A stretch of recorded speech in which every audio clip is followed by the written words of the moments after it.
सो मेरे परम प्रिय विद्यार्थियों, वेलकम टू अनअकैडमी। बहुत इंपॉर्टेंट वीडियो लेकर आया हूं, बहुत ही शॉर्ट और बहुत ही क्रिस्प फॉर्म में आपको कुछ इंपॉर्टेंट अपडेट देने के लिए आया हूं। ध्यान से वीडियो को एंड तक के देखिएगा, एंड तक देखना बहुत इंपॉर्टेंट है दोस्तों। आपको कुछ इंपॉर्टेंट इंफॉर्मेशन मिल जाएगी और इंफॉर्मेशन देना स्टार्ट करता हूं स्ट्रेट फॉरवर्ड। याद रखिएगा दोस्तों, यहां पर सबसे इंपॉर्टेंट हमारे पास क्या है सर? Mock test. जब आप मॉक टेस्ट की प्रिपरेशन अगर करके मॉक टेस्ट दे रहे, कुछ बच्चों का ये मन में आया सर मेरा तो मार्क्स नहीं आ रहा सर, मैं भी मॉक टेस्ट अवॉइड करता हूं। कुछ स्टूडेंट का ये आ रहा है सर मॉक टेस्ट से तो डिमोटिवेशन आ रहा है। आप याद रखिएगा, आपने मॉक टेस्ट क्यों लिखना है? To identify the mistakes. आपको अपनी मिस्टेक्स को आइडेंटिफाई करना है। That is the most important thing कि आप अपनी मिस्टेक्स को आइडेंटिफाई करना चाहते हैं कि नहीं चाहते हैं। किस तरीके की मिस्टेक होती है उसके बारे में बात करते हैं दोस्तों। तीन तरीके की यहां पर हमारे पास मिस्टेक हो जाती है। एक हमारे पास मिस्टेक होती है सिली मिस्टेक, मैं सिली मिस्टेक के बारे में बात करूंगा। दूसरी हमारे पास मिस्टेक होती है कैलकुलेशन मिस्टेक, ठीक है। और थर्ड जो मिस्टेक हमारे पास आती है वो आती है कंसेप्चुअल मिस्टेक। तो तीन तरीके की मिस्टेक है। सिली मिस्टेक किस टाइप की मिस्टेक? सर मैंने डेटा पुट करना था 0.2, मैंने पुट कर दिया 0.02। मैंने 1/2 जब कॉमन निकाला तो मैं x से 2 का मल्टीप्लाई करना भूल गया। मैंने सर कैलकुलेशन रेडियन में करना था बट मैं डिग्री में कर गया। सर मैंने तो ऑप्शन सही निकाला था पर मैं टिक करने में गलती कर गया। ये सारे मिस्टेक सिली मिस्टेक्स हैं। कैलकुलेशन मिस्टेक किस तरीके की होती है? तो कैलकुलेशन मिस्टेक में हम नॉर्मली कैलकुलेटर में वैल्यू पुट करने में गलती कर देते हैं, उसको भी सिली मिस्टेक माना जाएगा। अब आती है कैलकुलेशन मिस्टेक से बचना या सिली मिस्टेक से बचना। जब आपको सिली मिस्टेक हो रही है तो मॉक टेस्ट देंगे तभी तो पता चलेगा ना। हमने मॉक टेस्ट क्यों दिया?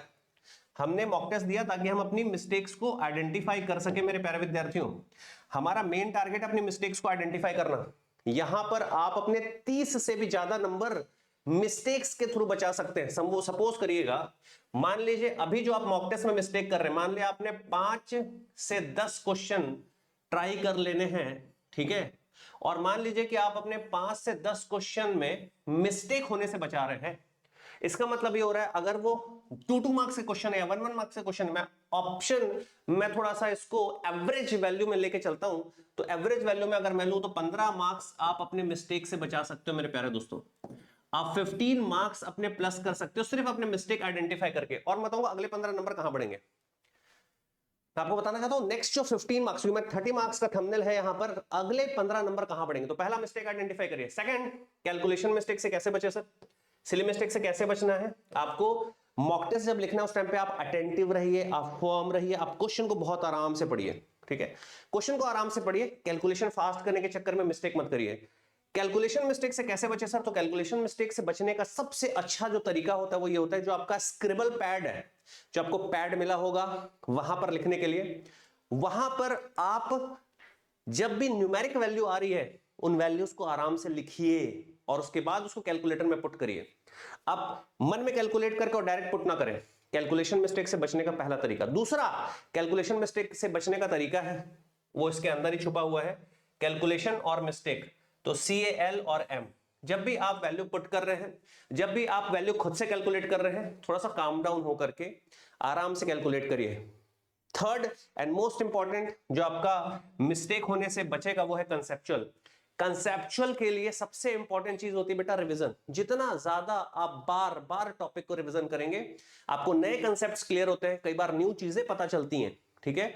तो मॉक टेस्ट के पहले आपका रिवीजन होना बहुत इंपॉर्टेंट। और एक चीज याद रखिएगा, अगर आपका मॉक टेस्ट मेन जो आपका गेट का एग्जामिनेशन है, अगर मैं गेट 26 के बारे में बात कर रहा हूं दोस्तों, तो अगर गेट 26 का एग्जाम आप लोगों का है 9:30 को, तो आप 9:30 एग्जाम लिखिए, 12:30 तक पूरा आराम से कैलकुलेट करिए, मार्क्स वार्क्स देखिए कहां पे क्या हो रहा है, तुरंत आपको पता चल जाएगा मिस्टेक। और यहां पर आप करिए उसका एनालिसिस, यहां पर आप करेंगे एनालिसिस। 1 से 2 बजे के बीच आपने एनालिसिस किया। सेकंड, कोई स्टूडेंट का अगर आफ्टरनून सेशन में है तो सेम 3:30 से 2:30 बजे से स्टार्ट हुआ, 5:30 तक चला, 6 से 7 आप अपने मिस्टेक्स का एनालिसिस करिए दोस्तों। यहां पर आप 15 नंबर बचाने वाले हैं। सेकंड इंपॉर्टेंट चीज आता है सर मॉक टेस्ट से और +15 कैसे मिलने वाला है सर?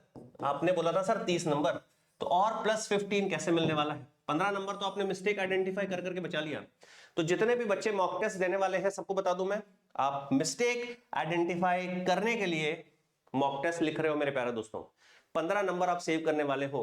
मिस्टेक आइडेंटिफाई करिए ताकि सेम मिस्टेक आपके मेन गेट का जो एग्जामिनेशन फरवरी में होने वाला है, आने वाले 25 से 30 दिन बाद, उसमें ना हो ये मिस्टेक। थर्ड मोस्ट इंपॉर्टेंट चीज हमारे पास आ जाती है, अगले 15 मार्क्स हम कैसे बचाएं sir?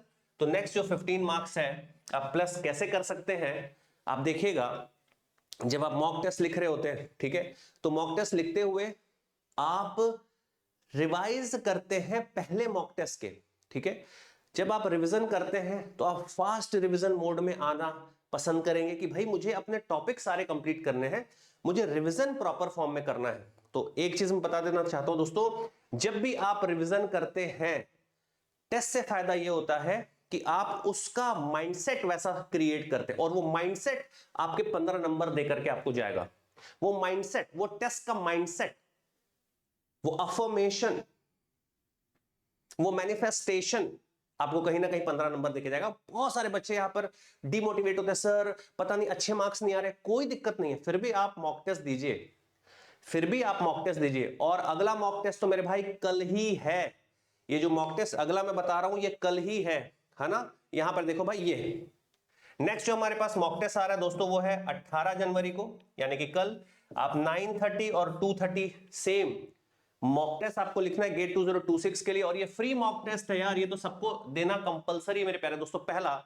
Second and most important thing, अभी फ्लैश सेल चल रही है, अगर कोई भी स्टूडेंट ऐसा है जो इस वीडियो को जरूर देख रहा है, हो सकता है वो प्रिपरेशन कर रहा हो 2027 के लिए, बट वो गेट 2026 भी यानी 2026 भी लिख रहा है। अगर आप 27 की प्रिपरेशन कर रहे हैं तो 9999 पे आपको कोर्स मिल जा रहा है, और आज दोस्तों ऑफर की लास्ट डेट है, आप अप्लाई कर सकते हैं गुरुजी24, ये कोड मैंने बोला था बहुत ही फास्ट एंड बहुत ही क्रिस्प फॉर्म में वीडियो बताऊंगा। आपने समझ गया कि मैं क्या बोल रहा हूं।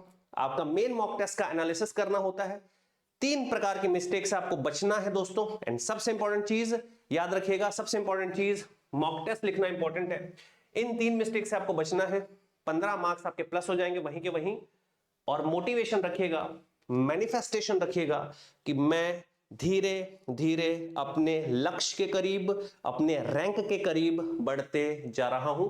इसी शब्दों के साथ एक लास्ट चीज बोलूंगा कि हर वक्त ना सोचना कि कुछ बुरा होगा बेटा, और कुछ ना हुआ तो तजुर्बा तो नया बेहतरीन होगा। याद रखिएगा, मिलूंगा ऐसे ही कुछ अच्छे शॉर्ट वीडियो में फिर से। मोटिवेटेड रहिए, stay connected with me, GC sir always आपके साथ। थैंक यू सो मच मेरे भाई, गुरुजी 24।